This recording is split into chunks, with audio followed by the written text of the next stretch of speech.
ABP news के कैमरे पर आया पीड़ित बुजुर्ग अब्दुल समद। कहा, मुझे कमरे में बंद कर दो लोगों ने हाथ पकड़ा, दाढ़ी काटी और बेल्ट से मारा। जय श्री राम और वंदे मातरम के नारे भी लगवाए। गाजियाबाद कांड में समाजवादी पार्टी कनेक्शन का खुलासा। समाजवादी पार्टी के नेता उम्मेद पहलवान का नाम आया सामने। पुलिस का दावा, मारपीट के मामले को सांप्रदायिक रंग देने की कोशिश हुई। गाजियाबाद पिटाई कांड में पुलिस ने दर्ज की एक और एफआईआर। बुजुर्ग के साथ फेसबुक लाइव करने वाले समाजवादी पार्टी के नेता उम्मेद पहलवान के खिलाफ भी एफआईआर दर्ज हुई।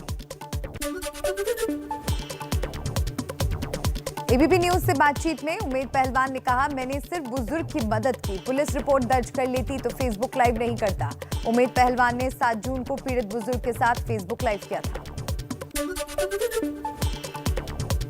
एबीपी न्यूज के कैमरे पर आया गाजियाबाद कांड का एक और आरोपी सद्दाम बोना। बोला, जीजा इंतजार के कहने पर बुजुर्ग को पिटाई वाली जगह पर लेकर गया। मारपीट हुई लेकिन जय श्री राम के नारे नहीं लगे। पिटाई कांड के मुख्य किरदार अब्दुल समद का नया वीडियो आया सामने। उसके बैग से जादू टोनी की किताब मिली। गाजियाबाद पुलिस का दावा, एक ताबीज को लेकर झगड़ा हुआ था। बुजुर्ग से मारपीट करने वालों की पहचान हो गई है। 3 लोगों को जेल भेजा जा चुका है, बाकी की तलाश की जा रही है। गाजियाबाद में बुजुर्ग की पिटाई पर यूपी के एडीजी का बयान। कहा, बिना तथ्यों की जांच किए वीडियो सोशल मीडिया पर डाला गया। पीड़ित और आरोपी एक दूसरे को जानते थे। आपसी रंजिश में हुई घटना। बीजेपी विधायक नंदकिशोर गुर्जर ने कांग्रेस नेता राहुल गांधी और एमआईएम प्रमुख असदुद्दीन ओवैसी के खिलाफ गाजियाबाद के लोनी थाने में दर्ज कराई शिकायत। सांप्रदायिक माहौल बिगाड़ने की साजिश का आरोप। बुजुर्ग की पिटाई का वीडियो वायरल होने पर ट्विटर समेत 9 लोगों के खिलाफ केस दर्ज। ट्विटर को मिली कानूनी छूट खत्म। केंद्रीय मंत्री रविशंकर प्रसाद ने कहा, बोलने की आजादी के नाम पर कानून तोड़ना मंजूर नहीं। एलजेपी में राष्ट्रीय अध्यक्ष की कुर्सी पर घमासान। पशुपति पारस गुट ने पटना में लोक जनशक्ति पार्टी की राष्ट्रीय कार्यकारिणी की बैठक बुलाई। नए अध्यक्ष का चुनाव होगा। चाचा पशुपति पारस ने चिराग को बताया तानाशाह। कहा, पार्टी के 5 सांसदों के अलावा तमाम नेता और कार्यकर्ताओं का समर्थन मेरे साथ। चुनाव आयोग से करेंगे मुलाकात। पटना में एलजेपी दफ्तर पहुंचे पशुपति पारस का जोरदार विरोध। चिराग समर्थकों ने काले कपड़े और गद्दार चाचा के पोस्टर के साथ किया हंगामा। दोनों गुटों के बीच झड़प हुई। पुलिस को बीच बचाव करना पड़ा। पार्टी में फूट के बाद पहली बार पटना पहुंचे पशुपति पारस का चिराग से सीधा सवाल, मुझे प्रदेश अध्यक्ष पद से क्यों हटाया था? जवाब दें चिराग। चिराग पासवान ने लोकसभा स्पीकर ओम बिरला को लिखी चिट्ठी। पशुपति पारस को एलजेपी संसदीय दल का नेता बनाने के फैसले पर पुनर्विचार की अपील की। पटना में प्रेस कॉन्फ्रेंस के दौरान भावुक हुए चिराग पासवान। बोले, पिताजी के निधन से नहीं बल्कि चाचा के साथ छोड़ने से अनाथ हो गया। चाचा कहते तो छोड़ देता संसदीय दल के नेता का पद। पटना में एलजेपी दफ्तर पर कब्जा दिखाने की कोशिश। पारस समर्थकों ने दफ्तर के बाहर चिराग के पुराने पोस्टर पर बागी सांसदों की तस्वीर वाला पोस्टर लगाया। जमुई में चिराग पासवान के समर्थन में सड़कों पर उतरे एलजेपी के जिलाध्यक्ष समेत तमाम कार्यकर्ता। पशुपति पारस का पुतला फूंककर जताया विरोध। एलजेपी में बगावत के बीच चिराग पासवान का बड़ा फैसला। अपने समर्थक राजू तिवारी को एलजेपी का प्रदेश अध्यक्ष बनाया। बिहार में बीजेपी से निलंबित एमएलसी टुन्नाजी पांडे ने प्रदेश अध्यक्ष संजय जायसवाल की वर्चुअल बैठक करते नजर आए। उन्हें नीतीश को जेल भिजवाने की धमकी देने के मामले में पार्टी से सस्पेंड किया गया था। बीजेपी से निलंबित टुन्नाजी पांडे के साथ बैठक पर संजय जायसवाल की सफाई। कहा, पार्टी की अनुशासन समिति में मामला गया है, समिति का फैसला ही सर्वमान्य होगा। पांडे के निलंबन पत्र पर संजय जायसवाल ने ही साइन किया था।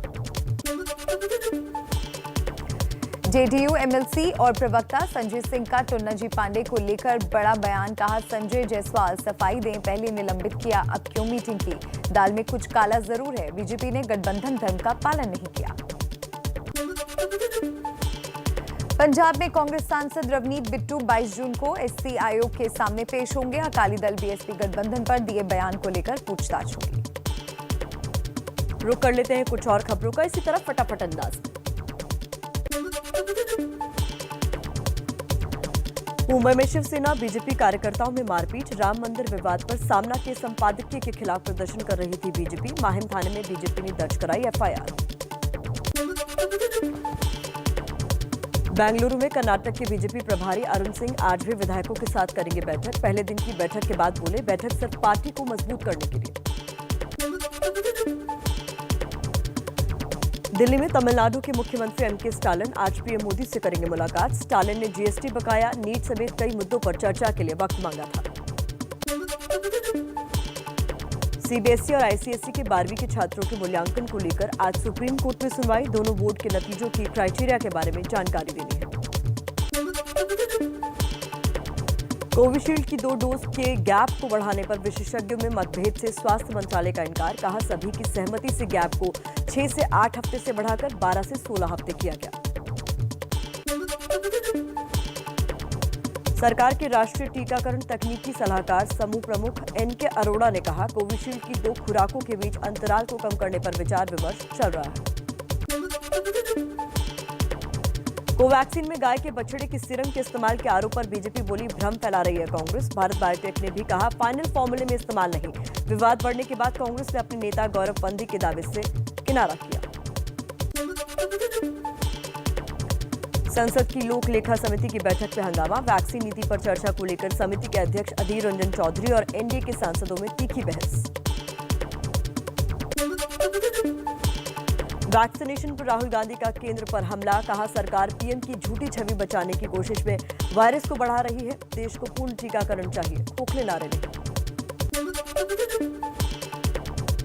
केंद्रीय स्वास्थ्य मंत्री डॉक्टर हर्षवर्धन का राहुल पर पलटवार। कहा, कोविशील्ड की डोज के बीच अंतराल बढ़ाने का फैसला पारदर्शी और वैज्ञानिक सबूतों पर आधारित। भ्रम फैलाने का एजेंडा अब नहीं चलेगा। मध्य प्रदेश के मुख्यमंत्री शिवराज सिंह चौहान ने पीएम मोदी से मुलाकात की। बोले, राज्य में अब टीकाकरण महाअभियान 1 जुलाई की जगह 21 जून से शुरू होगा। इंडियन मेडिकल एसोसिएशन के मुताबिक कोरोना की दूसरी लहर में अब तक 730 डॉक्टरों की मौत। बिहार में सबसे ज्यादा 115 डॉक्टर्स की मौत। केंद्र ने दिल्ली सरकार की प्रस्तावित ऑक्सीजन डेथ ऑडिट कमेटी को खारिज किया। कमेटी ऑडिट करके ऑक्सीजन की कमी से मरने वालों के परिजनों को मुआवजा तय कर। दिल्ली में वैक्सीनेशन को लेकर बड़ी राहत। 18 साल से ज्यादा उम्र वालों के लिए केंद्र से मिली 2,35,000 वैक्सीन की डोज। वैक्सीन की कमी से बंद होने वाले थे कई सेंटर्स। दिल्ली में कोरोना की तीसरी लहर की तैयारियां तेज। अरविंद केजरीवाल बोले, 5,000 युवाओं को देंगे हेल्थ असिस्टेंट की ट्रेनिंग।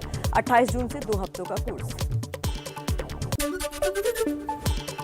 दिल्ली में अनलॉक के बाद दिखी एक बार फिर लापरवाही। राजीव चौक मेट्रो स्टेशन पर भारी भीड़। लोगों ने सामाजिक दूरी का नियम तोड़ा।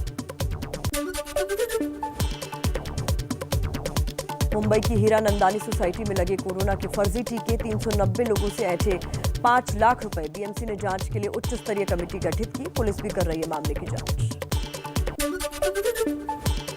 आजमगढ़ में आधार कार्ड से कोरोना वैक्सीन की चोरी का मामला सामने आया। एसडीएम ने दिए जांच के आदेश। ताजमहल के दीदार की लोगों को मिली इजाजत। 2 महीने बाद पर्यटकों के लिए खोला गया ताजमहल। एक दिन में 650 पर्यटकों को एंट्री मिलेगी। दिल्ली एम्स की 9वीं मंजिल पर कल रात लगी आग। 20 से ज्यादा फायर ब्रिगेड ने काबू पाया। कोई हताहत नहीं। जहां आग लगी वहां मरीज नहीं होते बल्कि लैब और ऑफिस है। मुंबई पुलिस कमिश्नर हेमंत नगराले का पुलिस विभाग को आदेश। जख्मी हालत में पुलिस स्टेशन पहुंचे किसी भी शख्स को कांस्टेबल सरकारी एम्बुलेंस से अस्पताल पहुंचाकर उसका इलाज करवाएं। आदेश नहीं मानने वालों पर होगी कार्रवाई। और चलिए कुछ और खबरें देख लेते हैं फटाफट अंदाज में। ईडी ने मुंबई के 500 करोड़ के पनवेल बैंक घोटाले में बैंक के चेयरमैन और पूर्व विधायक विवेकानंद शंकर पाटिल को गिरफ्तार किया। कोर्ट ने 25 जून तक ईडी की रिमांड में भेजा। सीबीआई ने बैंक ऑफ बड़ौदा और दूसरे बैंकों को 189 करोड़ का चूना लगाने के आरोप में एक प्राइवेट कंपनी और निदेशकों समेत अज्ञात बैंक अफसरों के खिलाफ केस दर्ज किया। 2016-17 का है मामला। भारत के भगोड़े मेहुल चोकसी की आज आगे रिमांड मामले पर डोमिनिका की कोर्ट में पेशी। इधर सीबीआई ने चोकसी समेत 22 लोगों के खिलाफ मुंबई की विशेष कोर्ट में चल रहे केस में सप्लीमेंट्री चार्जशीट भी दायर की। मुंबई में मिलावट की गोरख धंधे का खुलासा। क्राइम ब्रांच ने 3 लोगों को गिरफ्तार किया। आरोपियों के पास से 95 लीटर मिलावटी दूध भी बरामद। मुंबई क्राइम ब्रांच को मिली बड़ी कामयाबी। मुलुंड में छापा मारकर स्पर्म व्हेल की करीब 2 करोड़ 70 लाख की वॉमिट गोल्ड बरामद किया। 3 लोग गिरफ्तार। वॉमिट गोल्ड का इस्तेमाल परफ्यूम, दवाइयां और शराब बनाने में किया जाता है। महाराष्ट्र में शराब की ऑनलाइन डिलीवरी के नाम पर 1,40,000 रुपए की धोखाधड़ी। महिला की शिकायत पर महाराष्ट्र और राजस्थान पुलिस ने भरतपुर से ठग जैद खान को गिरफ्तार किया। बांदा जेल में बंद बाहुबली मुख्तार अंसारी की जेल प्रशासन ने निकाली हेकड़ी। सोने के लिए मुख्तार को मिल रहा है चबूतरा। बैरक से टीवी भी निकाली गई। लखनऊ के सरोजनी नगर में अज्ञात हमलावरों ने सराफा व्यापारी नागेंद्र यादव को गोली मारी। व्यापारी की हालत गंभीर, अस्पताल में इलाज जारी। चीन से तनाव के बीच बोले रक्षा मंत्री राजनाथ सिंह, अंतर्राष्ट्रीय शांति और सुरक्षा को होने वाले खतरों का मुकाबला पुराने और घिसे पिटे तरीकों से नहीं बल्कि बातचीत से होना चाहिए। पेट्रोल डीजल की बढ़ती कीमतों को लेकर आज पार्लियामेंट्री स्टैंडिंग कमेटी की अहम बैठक। तेल कंपनियों के अधिकारी भी होंगे शामिल। देश में कई जगह पेट्रोल 100 रुपए के पार। कम होने लगे हैं खाने के तेल के दाम। सरकार के मुताबिक कुछ तेल की कीमतों में 10 से 20% की आई है गिरावट। पिछले महीने आसमान पर पहुंची थी कीमत। महामारी में सरकार को राहत। नेट डायरेक्ट टैक्स कलेक्शन दोगुना बढ़कर 1,85,000 करोड़ हुआ। एडवांस टैक्स कलेक्शन भी 146% बढ़ा।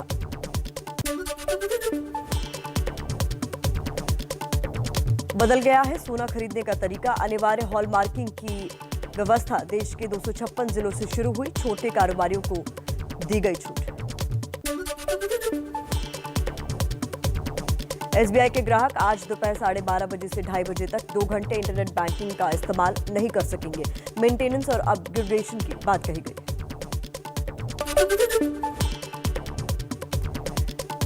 जैगुआर लैंड रोवर ने भारत में नई रेंज की रोवर वेलोर लॉन्च की।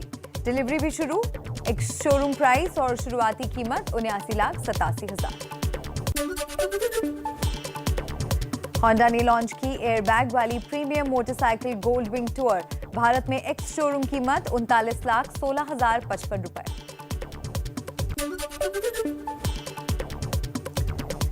यूरो कप में इटली ने स्विट्जरलैंड को 3-0 से हराया। नॉकआउट राउंड में पहुंची मैनुअल ने पहली बार एक मैच में 2 गोल दागे।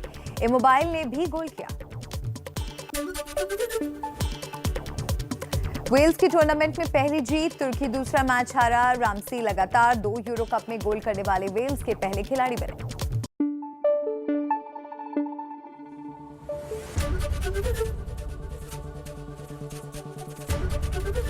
एबीपी न्यूज आपको रखे आगे।